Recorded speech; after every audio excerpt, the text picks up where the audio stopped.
ज्योतिषी की बात सच साबित हुई। राजा मेधावी का राज्य छीन गया, कुल का नाश हो गया और रानी सती हो गई। बेचारी दाया चंद्रहास को गोद में उठाकर लुकती छिपती कुंतलपुर नाम के गांव में पहुंच गई। वहां दाया और चंद्रहास गली में घूमते रहते और जो कुछ रूखा सूखा मिल जाता खा लेते। रात को वे किसी धर्मशाला में सो जाते। इसी तरह उनके दुख भरे दिन कटने लगे। एक बार कुंतलपुर राज्य के मंत्री दृष्टिबुद्धि की नजर बालक चंद्रहास पर पड़ी। चंद्रहास के राजकुमार जैसे चेहरे को देखकर मंत्री बहुत प्रभावित हुआ। उसने दाया को उसकी माता जानकर दोनों को अपने भवन ले आया। दाया मंत्री के घर का कामकाज करने लगी। जब काम समाप्त होता तो वह चंद्रहास को लेकर मंदिर जाती और भगवान का भजन पूजन करती। इससे उसे संतोष मिलता। बालक चंद्रहास भी खुशी खुशी मंदिर जाता, मन लगाकर भगवान का भजन कीर्तन करता और सुनता। इसी प्रकार उनके दिन बीतने लगे और चंद्रहास की आयु 6 वर्ष की हो गई।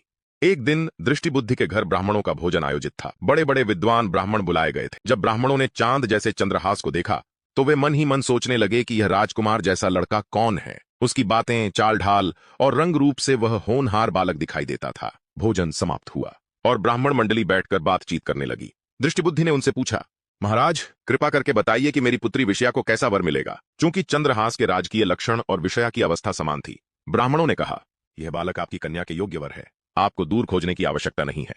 हमारे विचार से आपकी विषया का विवाह इसी के साथ होना चाहिए। मंत्री को यह बात बहुत बुरी लगी। उसने मन ही मन सोचा, मेरी बेटी राजसी ठाठ बाट में पाली गई है और यह गली गली घूमने वाला बालक, भला यह भी कोई संबंध हुआ। उसने ब्राह्मणों और ज्योतिषियों से कुछ नहीं कहा और उन्हें दक्षिणा देकर विदा किया।